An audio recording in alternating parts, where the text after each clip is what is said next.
l'espace, notre Terre apparaît comme un vaste monde dans lequel la vie a pu se développer. Aujourd'hui, sur la planète bleue, les océans et les continents sont peuplés par des millions d'espèces de plantes, d'animaux, de virus ou de bactéries, et par plus de 7 milliards d'êtres humains.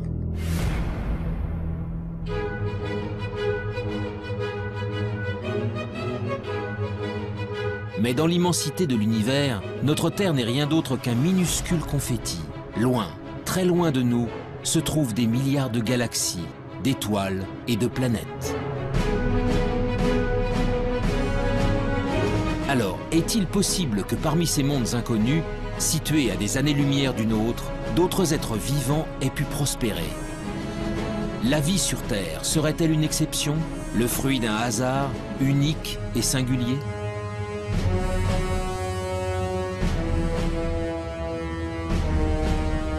Depuis des décennies, astronomes et biologistes scrutent le ciel à la recherche du moindre signe de vie extraterrestre. Ils pointent leurs télescopes vers les confins de l'espace pour détecter des planètes sœurs de la Terre où des formes de vie auraient pu se développer.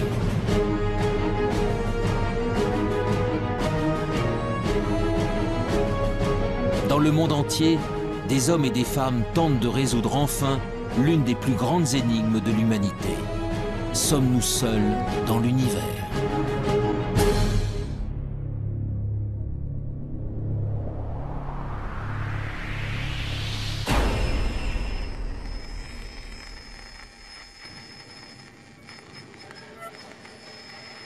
L'existence de la vie ailleurs que sur la Terre alimente depuis longtemps les mythes et les légendes. OVNI, extraterrestres, martiens. Les auteurs de science-fiction ou les témoins d'événements anormaux véhiculent cette idée qu'un jour, une rencontre avec des êtres venus d'une autre planète est possible. Pour découvrir si cette idée relève du fantasme ou de la réalité, c'est l'univers tout entier qu'il faudrait parvenir à explorer. Mais les énigmes qui l'entourent sont nombreuses. Créé lors du Big Bang il y a environ 13,5 milliards d'années, il est tellement vaste que nous n'en connaissons même pas les dimensions. À l'intérieur se trouveraient des centaines de milliards de galaxies, et dans ces galaxies, des centaines de milliards d'étoiles. Notre Soleil et les 8 planètes qui gravitent autour ne sont donc que quelques grains de poussière dans le cosmos. Alors, où commencer cette quête de la vie ailleurs? Dans quelle direction regarder? Et que chercher?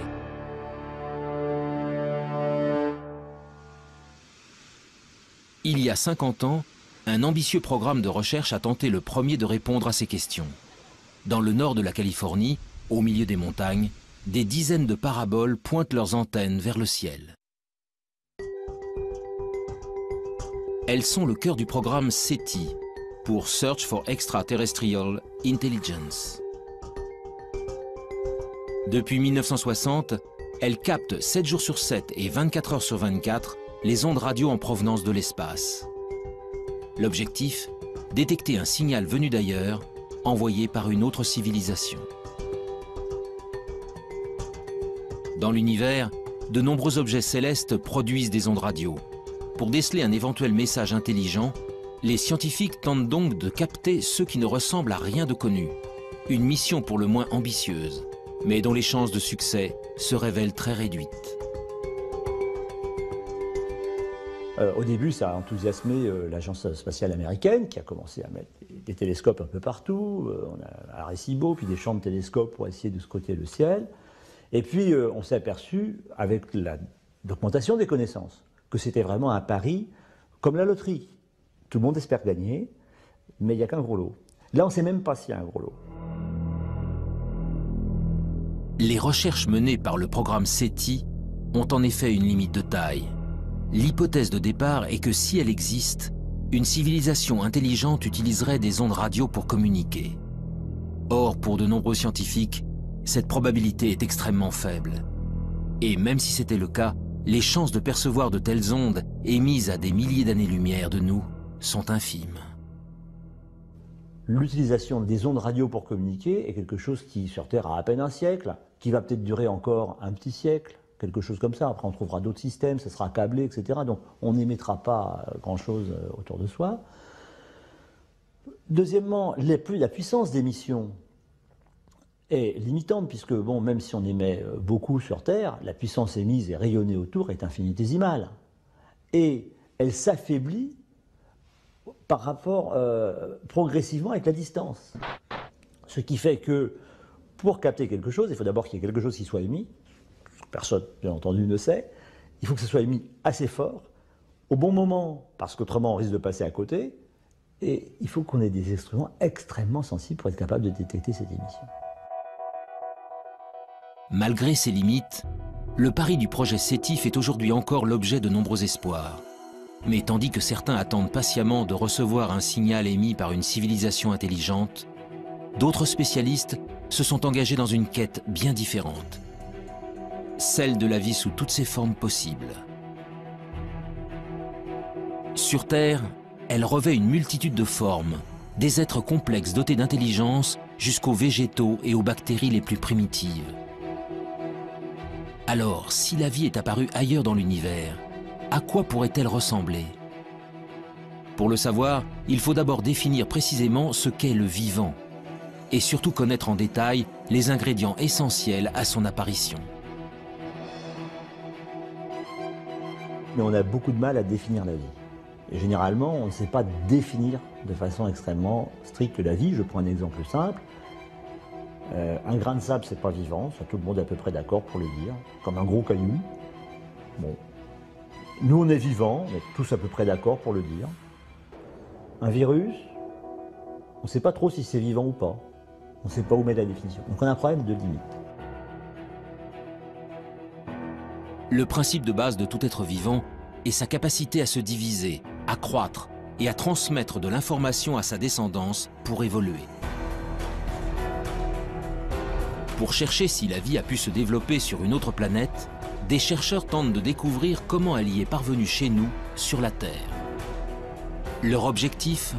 Remonter au premier temps de l'histoire de notre planète pour connaître les formes de vie les plus simples qui peuvent exister. Des formes de vie qui pourraient être à l'origine de toutes les autres.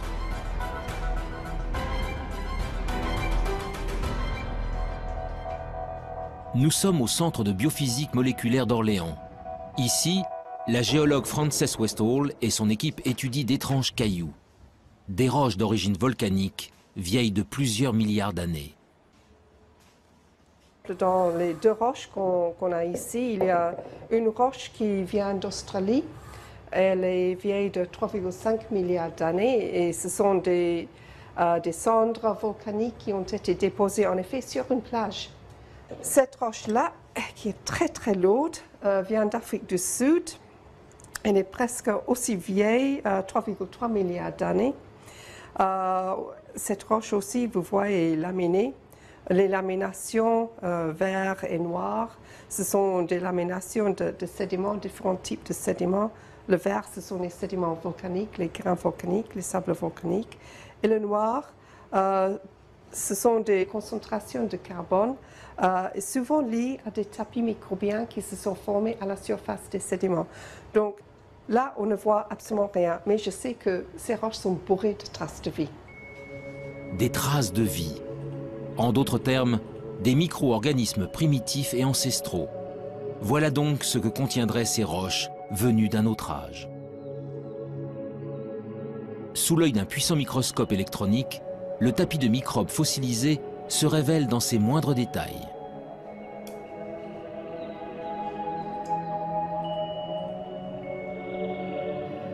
Oui, ici on voit tous les filaments qui ont formé la surface de ce tapis. Tous les filaments sont en orientation, comme ça. Comme si elles ont été entraînées dans un flux d'eau. Il s'est formé sur la plage, dans une petite ruisseau qui sortait d'une source hydrothermale.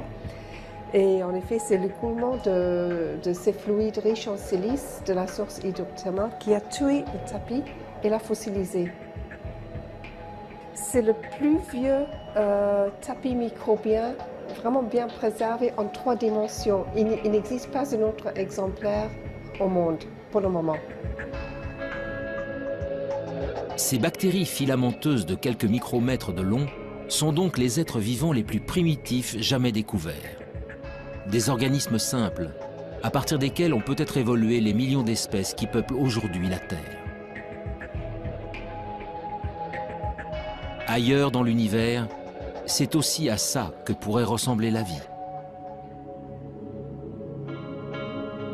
Mais pour espérer la découvrir, il faut répondre à une autre question essentielle. Comment ces microbes sont-ils apparus il y a 3,5 milliards d'années? En d'autres termes, comment, sur Terre, sommes-nous passés de matériaux inertes à des êtres animés d'un souffle de vie? On n'a pas les réponses sur Terre. Et je ne suis pas sûr qu'on puisse la trouver un jour sur Terre. Bien sûr, on la cherche. On cherche surtout à dire, est-ce qu'on a des chances de la trouver? Par des expériences de chimie de laboratoire ou par de la géologie en allant plus loin. Mais là, il y a un trou. Et donc ce trou-là, l'apparition de la vie, le passage de l'inerte au vivant, actuellement, on ne sait pas y répondre. Et c'est tout le thème de la recherche de l'exobiologie et de l'origine de la vie.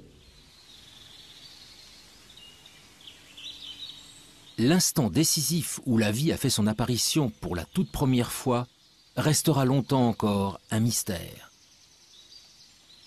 Mais depuis plusieurs décennies, les biologistes ont malgré tout avancé à pas de géant dans leur compréhension de l'émergence du vivant. Tout a commencé en 1953, avec une expérience inédite réalisée par Stanley Miller, un jeune chimiste de l'Université de Chicago. Stanley Miller a fait une expérience. Il a dit, je vais prendre des ingrédients, comme si c'était de l'atmosphère primitive, et puis je vais faire des décharges électriques dedans, et je vais voir ce qui se produit. Et c'est comme ça qu'il a fait une des premières démonstrations, et la première démonstration historique, qu'à partir d'éléments simples, le gaz carbonique, CO2, l'eau, H2O, l'ammoniac, NH3, ou l'azote, N2, donc des éléments simples, communs, etc., avec des éclairs électriques, en refroidissant, on était capable de produire des molécules comme celles qui fabriquent la vie telle que nous la connaissons, des acides aminés. Les acides aminés sont considérés comme les briques du vivant, des éléments primordiaux à la base de chaque organisme, du plus simple au plus complexe. Sur Terre, ils sont au nombre de 20. En s'assemblant les uns aux autres, ils forment les protéines, de longues molécules qui composent les cellules et assurent toutes les fonctions de l'organisme. Pour la première fois, Stanley Miller démontre que ces molécules peuvent se former spontanément à partir d'éléments simples. Du carbone, de l'hydrogène, de l'oxygène, de l'azote, du phosphore, du soufre. Des atomes présents partout à la surface de la Terre et qui réagissent entre eux lorsqu'ils sont soumis à un intense apport d'énergie. Il y a plus de 4 milliards d'années, les prémices de la vie sur notre planète seraient donc sans doute apparues ainsi. Mais alors, ce même phénomène a-t-il pu se produire ailleurs dans l'univers? D'autres astres ont-ils un jour été le siège de telles réactions chimiques? Le 28 septembre 1969, une météorite s'écrase dans le sud de l'Australie. Baptisé météorite de Murchison, du nom du village voisin, ce caillou tombé du ciel va révolutionner notre conception des origines de la vie. Dans la météorite de Murchison, on a trouvé 70 acides aminés différents. Donc ils ne sont pas terrestres. Ils ont été produits chimiquement quelque part. Des acides aminés semblent donc pouvoir être fabriqués ailleurs que sur Terre. Pour découvrir où dans l'univers de telles réactions chimiques auraient pu se produire, direction la région parisienne, au sein du prestigieux Institut d'astrophysique spatiale.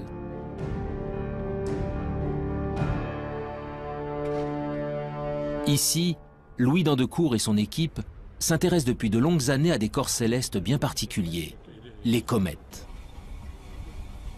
En ce qui concerne les comètes, eh bien disons, ce sont au moment de la formation des planètes, tout ne s'est pas formé en planètes, il est resté énormément de micro-planètes qui ne se sont pas complètement formées, qui se sont agrégées.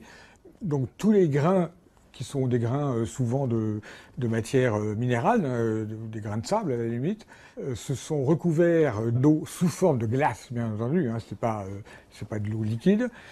Et ces objets, quand ils se rapprochent près du Soleil, la glace fond, elle pousse les poussières qui se sont agglomérées au départ, et c'est ces poussières qui font qu'on voit une très belle queue sur les comètes.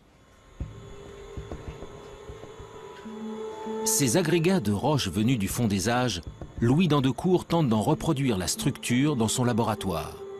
Son objectif, savoir si, au cœur des astres glacés se cachent, comme sur certaines météorites, les briques essentielles à l'apparition de la vie. À l'intérieur de cette petite enceinte sous vide, le chercheur injecte un mélange de gaz identique à ceux présents sur les comètes. De la vapeur d'eau, du méthanol, de l'ammoniac, du monoxyde de carbone. Puis il fait descendre le thermomètre jusqu'à -196 degrés, soit précisément la température régnant dans le vide intersidéral, aux confins de notre système solaire. C'est ainsi qu'il reconstitue artificiellement de la glace cométaire.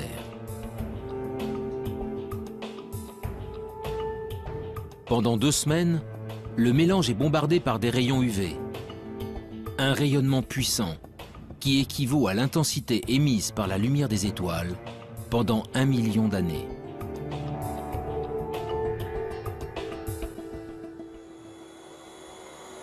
En fait, on est dans la même configuration qu'il y a 2 semaines. On a arrêté la lampe qui produit les photons et on est prêt maintenant à sortir l'échantillon qui se trouve toujours dans le cryostat. Sous l'effet de cet apport d'énergie, les glaces subissent d'intenses transformations chimiques. Après analyse, les échantillons révèlent alors la présence d'acides aminés. On a en fait une sorte d'extension de l'expérience de Miller à des systèmes solaires entiers, si vous voulez, d'une certaine manière. Eh bien, c'est quand même un très gros encouragement parce qu'on pourrait généraliser l'expérience de Miller à d'autres systèmes stellaires qu'on observe, en fait. On fait une expérience de Miller qui est valide à l'échelle cosmique. Les acides aminés, les briques fondamentales du vivant, se formeraient donc spontanément au cœur des comètes. Il y a bien longtemps, c'est peut-être même grâce à ces corps célestes que les premiers d'entre eux sont arrivés sur notre planète. Selon certains spécialistes, la vie sur Terre pourrait ainsi avoir une origine extraterrestre, une origine cométaire. Cette découverte est un grand pas dans la recherche de la vie ailleurs, car si les comètes ont pu ensemencer la Terre, elles ont peut-être également apporté des acides aminés sur d'autres planètes. Les premiers ingrédients indispensables à la vie pourraient donc se trouver n'importe où dans l'univers. Mais malgré tout, la présence d'acides aminés n'est pas forcément synonyme de vie.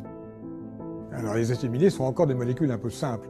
Et quand vous prenez des acides aminés et que vous les raboutez bout à bout, si vous en mettez plusieurs centaines, vous commencez à avoir des petites protéines.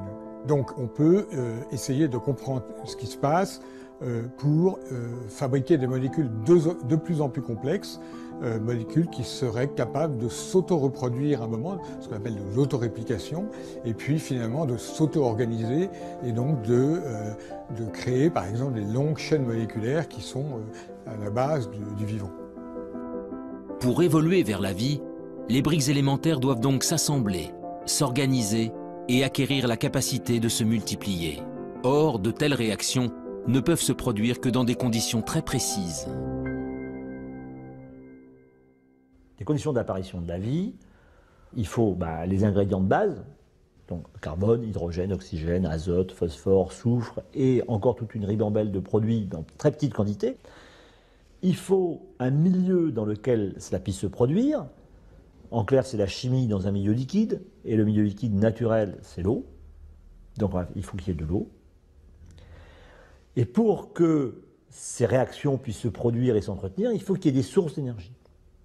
C'est de la chaleur, des éclairs qui transmettent de l'énergie à des nouvelles molécules. Ils sont capables donc de générer des nouvelles molécules de plus en plus complexes. De l'eau, de l'énergie, et des ingrédients de base capables de former des molécules complexes comme les acides aminés. Voilà donc les éléments essentiels à l'émergence du vivant. Grâce aux comètes, les acides aminés peuvent potentiellement se trouver sur n'importe quel astre rocheux.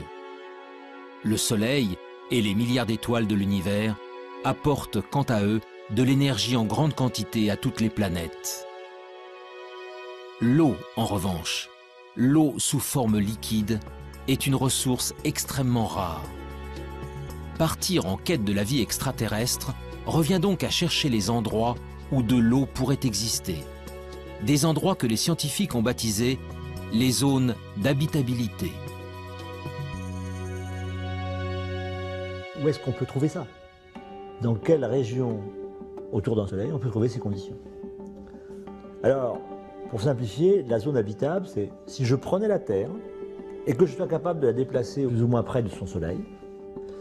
Il y a un moment où ça va chauffer beaucoup quand je m'en rapproche, hein, il y aura une telle chaleur en surface que l'eau ne pourra exister que sous forme de vapeur. Il n'y aura plus de liquide. Si je m'éloigne, eh ben, il va faire de plus en plus froid parce que je reçois de moins en moins d'énergie. Toute l'eau va se condenser, va devenir glacée. Donc je sortirai de la zone habitable. Donc ça me définit une zone habitable. Pour que de l'eau liquide subsiste à la surface d'une planète, celle-ci doit donc se trouver à la bonne distance de son étoile, ni trop loin, ni trop près. Dans notre système solaire, seule la Terre se trouve au cœur de la zone d'habitabilité. Mais pour de nombreux spécialistes, l'une de nos voisines pourrait, elle aussi, avoir abrité de l'eau dans le passé. Il s'agit de la planète Mars.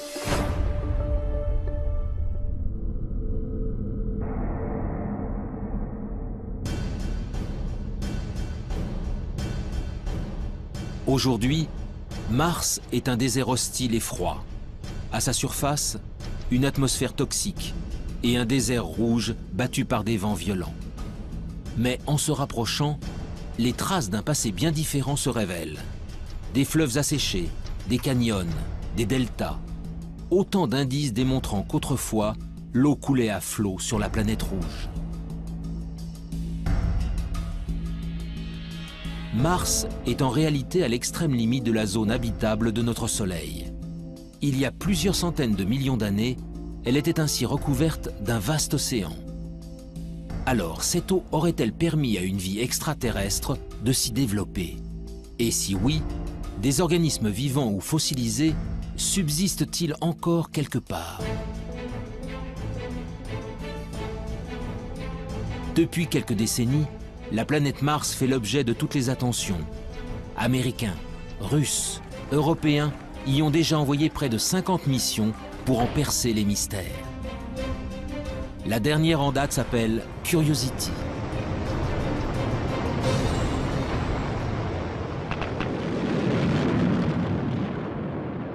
Curiosity, donc c'est un véhicule important, 900 kg, une bonne quinzaine d'instruments dessus pour faire des observations, des analyses, des mesures de climat, etc. Donc c'est un engin extrêmement complexe. L'objectif premier de Curiosity, c'est de déterminer les conditions qui ont pu exister lorsque le cratère dans lequel il est tombé a été formé, et depuis qu'il a été formé. Donc c'est un peu déterminer les conditions d'habitabilité. Est-ce que la planète a connu une période humide? Est-ce qu'elle a duré assez longtemps? Et qu'est-ce que ça a produit au niveau de la géologie? Le rover Curiosity est commandé à distance par des équipes de la NASA en Californie. Mais en France, toutes les nuits, des scientifiques travaillent en temps réel avec leurs homologues américains. Nous sommes au Centre national d'études spatiales de Toulouse. Éric Lorigny est le responsable du FIMOC, le French Instrument Mars Operation Center. Dans la salle de contrôle, vaste cœur opérationnel, il dirige avec son équipe le fonctionnement de 2 instruments embarqués sur Curiosity. Leurs noms, SAM et ChemCam.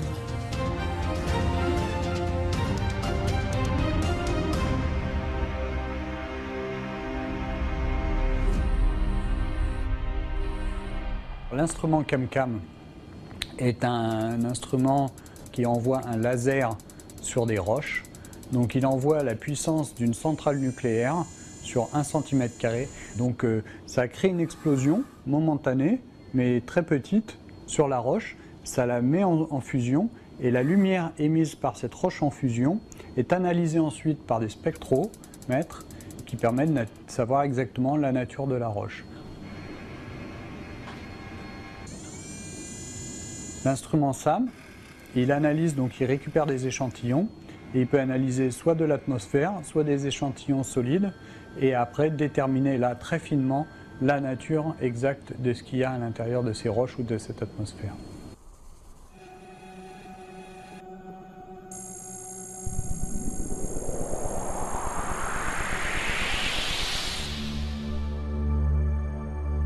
Avec ses mini-laboratoires embarqués, Curiosity est parti en quête de signatures de la vie. Très vite, ses premières analyses confirment que de l'eau a bel et bien coulé autrefois à la surface de la planète rouge. Mais pour naître et pour se développer, la vie a besoin de millions d'années. Alors le précieux liquide est-il resté suffisamment longtemps? Pour le savoir, Curiosity a déployé son bras robotisé pour creuser le sol martien. Nous avons fait 2 forages à l'intérieur de la planète Mars. Donc ce sont des trous de 6 cm à peu près de profondeur et qui font le diamètre d'une pièce de 1 centime. Voilà. Et ces 2 forages que nous avons faits nous ont permis de découvrir de l'argile et de l'argile dans un milieu sans oxygène où la vie pourrait naître. L'argile est le fruit d'une longue dégradation de la roche par de l'eau. Sa présence est donc la preuve irréfutable que l'eau liquide a existé pendant longtemps sur le sol martien. Mais si la vie est un jour apparue sur la planète rouge, il est impossible qu'elle subsiste aujourd'hui en surface. Car Mars est en permanence soumise aux rayons cosmiques venus de l'espace. Des rayons puissants qui détruisent instantanément toute molécule organique. Le seul espoir viendrait donc des profondeurs de la roche.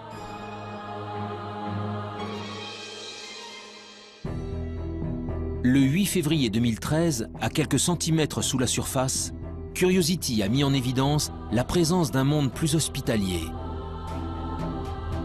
Des roches gris-vert, non oxydées, bien à l'abri des rayonnements nocifs. Pour l'heure, le rover n'y a décelé aucune trace de vie, ni même d'acides aminés. Mais ces premiers indices ont encouragé les scientifiques à poursuivre leur quête. Bientôt, un nouveau robot encore plus performant prendra la relève de Curiosity. Son nom, ExoMars. Développé par l'Agence spatiale européenne, son lancement en direction de Mars est prévu pour 2018. Mais cela fait déjà 10 ans que les chercheurs du Centre d'études spatiales de Toulouse travaillent à la fabrication de ce rover à la pointe de la technologie. Le planétologue Pierre-William Bousquet est à la tête des opérations.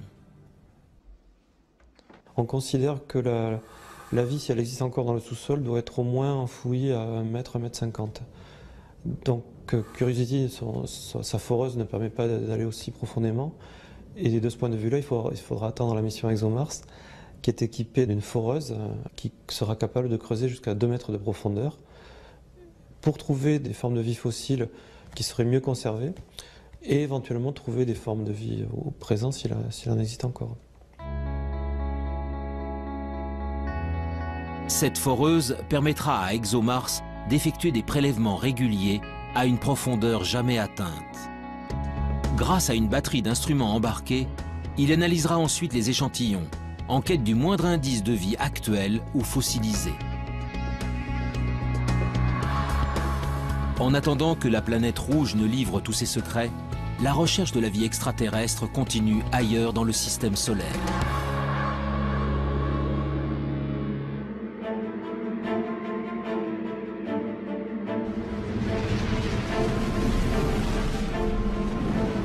Au-delà de Mars, les planètes rocheuses cèdent la place aux géantes gazeuses.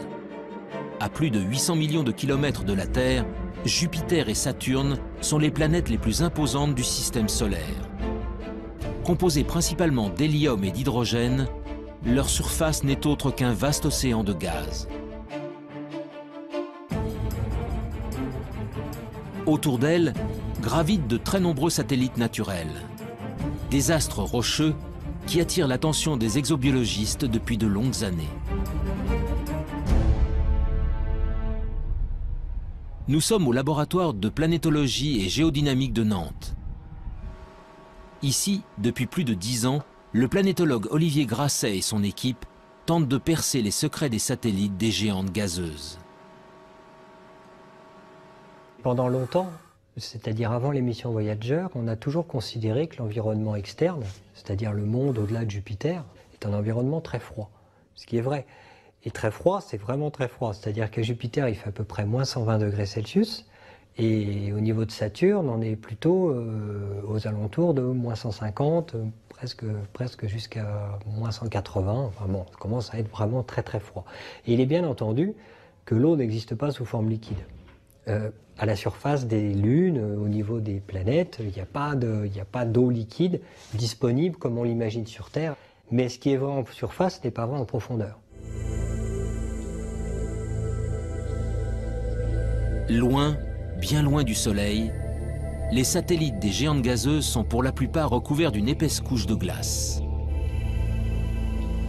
Mais en 1979, la sonde Voyager 1 découvre Europe, la 6e lune de Jupiter. Les clichés révèlent alors une surface extrêmement lisse, la plus lisse de tout le système solaire, parcourue par de mystérieuses lignes sombres. 15 ans plus tard, la mission américaine Galileo livre des photos en haute résolution et vient approfondir ses observations. Une façon assez simple de l'expliquer, c'est quand on a des poches liquides en dessous. C'est beaucoup plus difficile à expliquer si on n'a que du solide en dessous. Il y a aussi des très grandes fractures, plusieurs milliers de kilomètres à la surface. Et ces fractures, en fait, on a pu voir qu'elles n'étaient pas faites de glace pure, mais qu'elles étaient faites avec un mélange de glace et de sel. Donc ça, c'est évidemment quelque chose qui très rapidement nous a fait penser, en dessous, il y a peut-être un océan liquide avec des sels, un océan salé. Parce que si à un moment je casse la croûte, l'océan salé remonte et puis ce qui va me rester, c'est cette signature de sel le long des lignes. En 1997, la mission Cassini s'envole à son tour pour explorer le système de Saturne. Et là encore, une lune au comportement exceptionnel va mettre en émoi la communauté scientifique. Son nom, Encelade. Jusqu'à la mission Cassini, Encelade est une lune parmi tant d'autres. Jusqu'au jour où Cassini survole la Lune et se rend compte qu'il y a un geyser, alors là un geyser géant, qui existe au niveau du pôle sud et qui évacue en permanence de l'eau liquide dans l'espace. Et Cassini est passé au travers de ce geyser et a démontré que c'était bien de l'eau, enfin qu'il y avait d'autres constituants, mais principalement de l'eau, ce qui nous a permis d'affirmer qu'il y avait une poche liquide sous la glace au niveau du pôle sud. Encelade, tout comme Europe, mais aussi d'autres lunes appelées Callisto et Ganymède, posséderaient donc de profonds océans.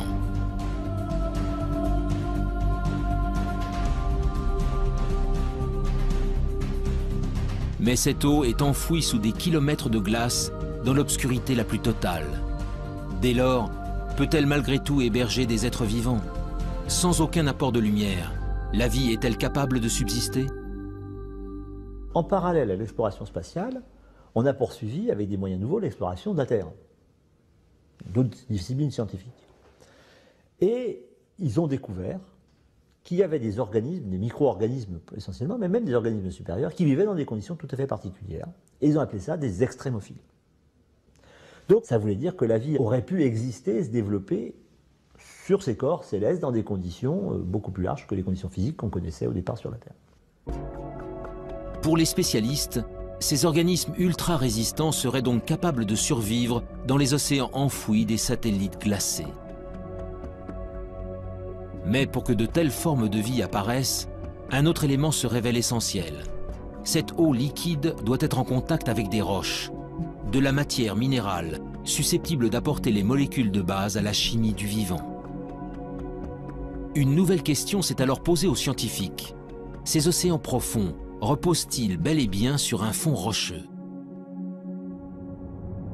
Après de nombreux calculs, la réponse est apparue. Pour Ganymède et Callisto, cela est impossible. En fait, ces lunes sont vraiment très grosses. Et l'hydrosphère, c'est-à-dire la glace plus l'eau liquide, c'est jusqu'à 700 km d'épaisseur avant de trouver les roches. Et donc en fait, les océans dont on parle, qui sont sous la glace, ne sont pas sous toute la glace, ils sont juste sous la glace de surface. Mais ils ne sont pas non plus en contact avec les roches. Ils sont perchés, ils sont en sandwich en fait, entre de la glace au-dessus et de la glace en dessous. Europe et Encelade, en revanche, sont des astres beaucoup plus petits. Leurs caractéristiques se révèlent ainsi beaucoup plus intéressantes. Quand je m'enfonce, je vais traverser de l'eau sur 100 km à peu près. Puis je vais trouver des roches sur, on ne sait pas exactement, mais 800 km, 900 km. Alors ces 100 km d'eau sont en fait à séparer en deux entités. Il y a la croûte de glace, parce qu'il fait extrêmement froid en surface, donc forcément il y a de la glace.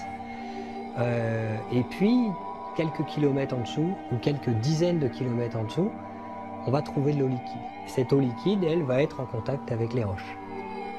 Sur Europe et Encelade, tous les ingrédients semblent réunis pour que la vie puisse se développer.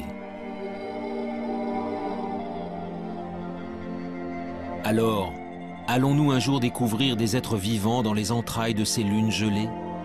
Des micro-organismes identiques à ceux présents sur Terre, au fin fond des océans?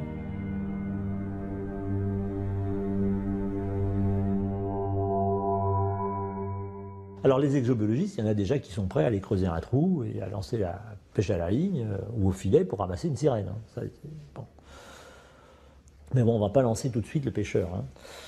Hein. Pour deux raisons. La première, c'est qu'on va confirmer l'océan, on va essayer de le caractériser. Et puis, le trou, il faut quand même percer profond parce qu'on ne sait pas si entre 5, 10, 18, 20, 100 km d'épaisseur de glace. Sur Terre, l'épaisseur de glace la plus grosse qu'on connaisse, c'est 3 km au pôle sud. Bon, donc 100 km de glace, même 10 km de glace, ça fait beaucoup à trouver quand même. Puis dessous, il y a un petit océan qui fait 10, 20, 100, 1000 km de profondeur.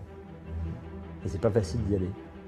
Donc avant d'aller analyser sous de la glace, on a le temps. D'autres missions d'observation seront lancées dans les prochaines décennies pour mieux connaître les satellites de Jupiter et de Saturne. Ce n'est qu'après que l'homme ira y creuser pour découvrir enfin si nous sommes vraiment seuls dans le système solaire.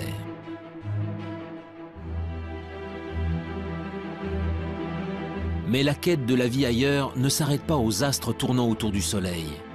Bien au-delà de Pluton, à des années-lumière de la Terre, il existe des milliards d'autres soleils, entourés de milliards de planètes. Parmi elles, il existe peut-être une sœur jumelle de la Terre, une planète rocheuse située exactement à la bonne distance de son étoile. Un monde habitable où des êtres vivants pourraient prospérer. Mais comment le savoir? Par quels moyens peut-on détecter des astres aussi lointains, ce que l'on appelle des exoplanètes? Les exoplanètes, on ne va pas aller les visiter. Hein. Elles sont à peu près la plus proche des exoplanètes, elle est au moins à 4 ou 5 années-lumière. Donc avec les systèmes actuels, pour y aller, c'est entre 500 et 5000 ans. Bon. Donc au-delà, même ça, c'est pas envisageable. Une mission en 400 ans, on ne sait pas prévoir actuellement. Dans les budgets, c'est pas prévu. Donc on n'arrive pas à le faire. Donc on ne pourra que les observer.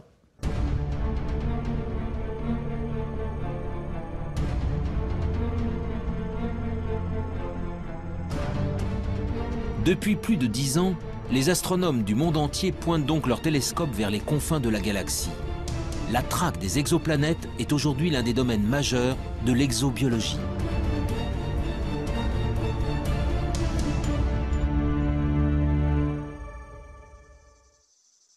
Dans le sud de la France, à l'Observatoire de Haute-Provence, Rodrigo Diaz et son équipe s'apprêtent à passer une nuit entière à observer les étoiles.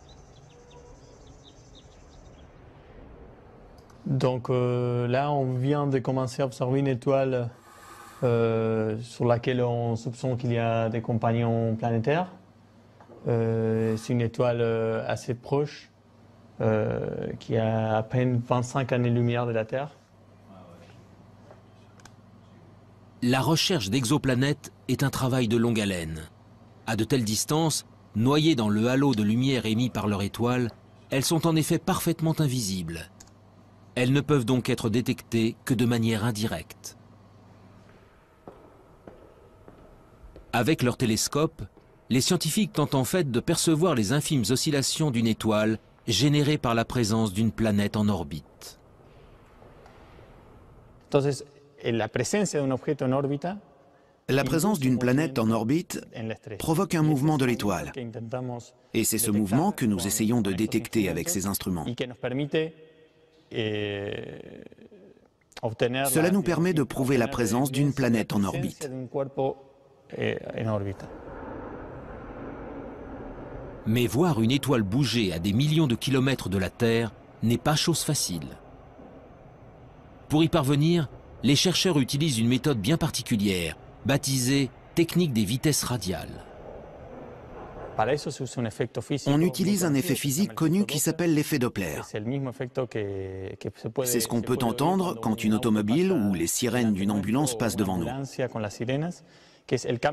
Avec la vitesse, la fréquence du son émis change. Avec la lumière, il se passe exactement la même chose. Quand une étoile bouge vers nous ou s'éloigne de nous, la lumière qu'elle émet se décale respectivement vers le bleu ou le rouge. Au fil des jours, une étoile entourée d'une exoplanète va donc successivement apparaître bleue, puis rouge, sur les écrans d'ordinateur. En multipliant les mesures sur une longue période, les astronomes peuvent alors calculer la vitesse de rotation et même la masse de la planète détectée. Mais toutes ces informations ne permettent pas de répondre à la question essentielle. L'exoplanète est-elle similaire à la Terre? En d'autres termes, s'agit-il d'une planète rocheuse dont l'orbite se trouve dans la zone d'habitabilité de son étoile?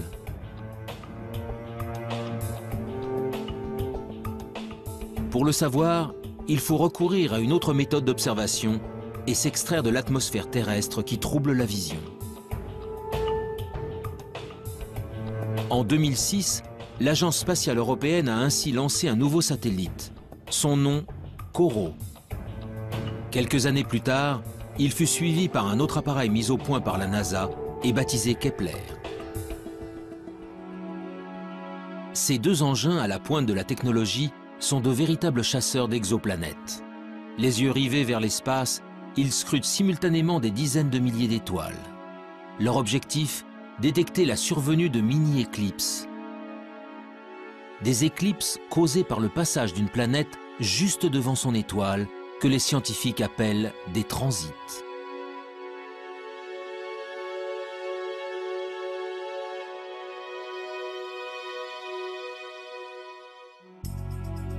En combinant les données obtenues par les satellites à celles recueillies depuis le sol, les scientifiques peuvent alors mieux connaître la nature des planètes détectées.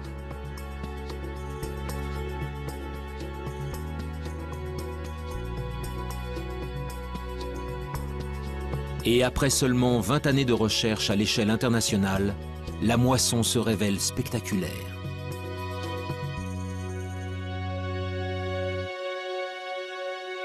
Donc actuellement, on a détecté, alors ça change tous les jours, mais on est à 888 planètes extrasolaires. Et puis, je pense que dans les cartons de COROT, il y a encore 400 planètes qui doivent être à peu près déterminées. On soupçonne qu'elles existent, mais elles ne sont pas formellement démontrées. Et pour Kepler, on doit être autour de 1500 planètes dont on attend de pouvoir confirmer, parce qu'il faut différentes méthodes pour confirmer. La plupart sont des planètes gazeuses qui font 3, 4, 5, 10 fois la masse de Jupiter. Jupiter, c'est 300 fois la masse de la Terre. Hein, donc. Par la méthode des transits et par d'autres méthodes, on a réussi à détecter des planètes qui font à peu près 10 fois la masse terrestre. Donc on a découvert des planètes qui étaient telluriques, rocheuses. Parmi la multitude d'astres décelés, une douzaine de planètes rocheuses suscitent un intérêt tout particulier. Gliese 581G, Kepler 62e, HD 40307G. Derrière ces noms presque imprononçables, se cachent des planètes situées selon toute vraisemblance au cœur de la zone d'habitabilité de leur étoile. Aux confins de la galaxie, ces cousines de la Terre possèdent donc peut-être une atmosphère, un océan d'eau liquide et tous les ingrédients nécessaires à la vie.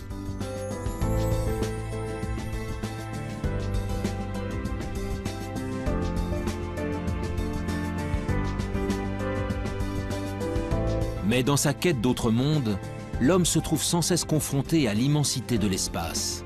En effet, comment savoir si l'une d'elles héberge effectivement des êtres vivants? Comment détecter une forme de vie à sa surface, à des dizaines d'années-lumière de distance? Ces questions trouveront peut-être un jour des réponses grâce à une nouvelle génération d'instruments.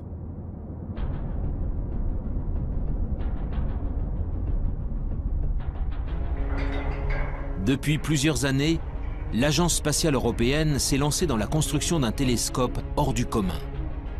Son nom, l'EELT, pour European Extremely Large Telescope.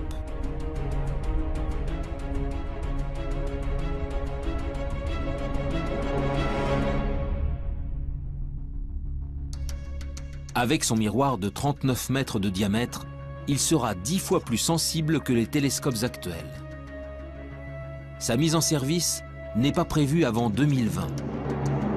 En attendant, les scientifiques européens s'activent pour construire et assembler chacun des 800 segments qui composeront le gigantesque miroir.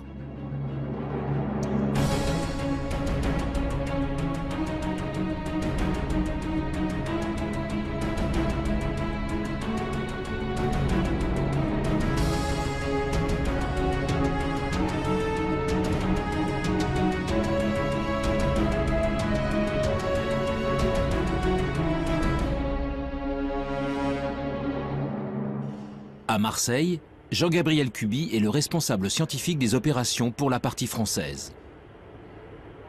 Ce que l'on vise avec l'ELT, c'est réellement de faire une image directe de la planète et donc de la séparer de son étoile.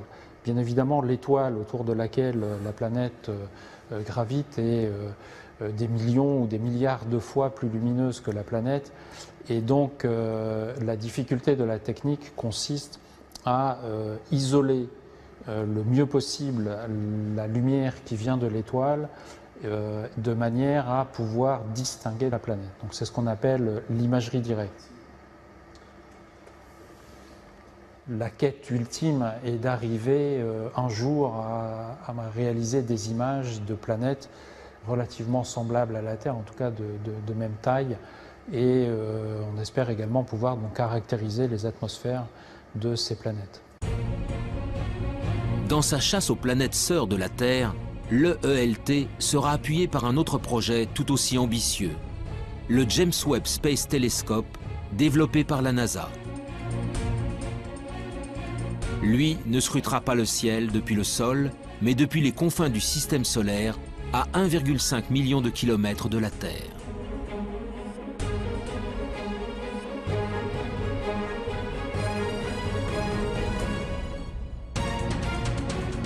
Son lancement n'aura pas lieu avant 2018.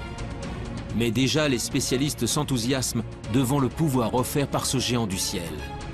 C'est notamment le cas de Pierre-Olivier Lagage, responsable du service d'astrophysique du commissariat à l'énergie atomique.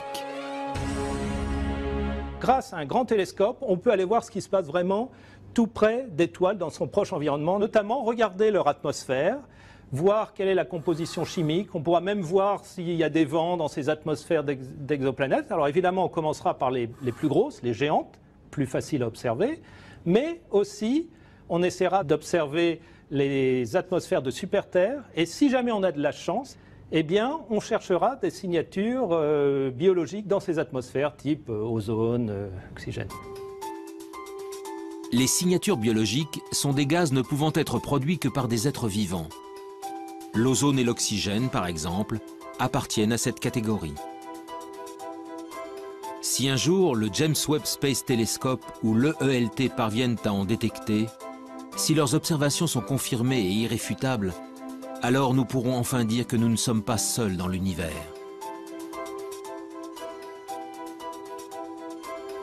Mon intime conviction est que la vie, il n'y a pas de raison qu'elle n'existe pas ou qu'elle n'ait pas existé ailleurs. Les mêmes ingrédients existent partout, on trouve des acides aminés, des molécules dans les nuages interstellaires partout, etc. Donc il n'y a pas de raison, il y a des planètes dans tous les coins de la galaxie, il y a des milliards de galaxies, il n'y a pas de raison qu'elle n'existe pas quelque part.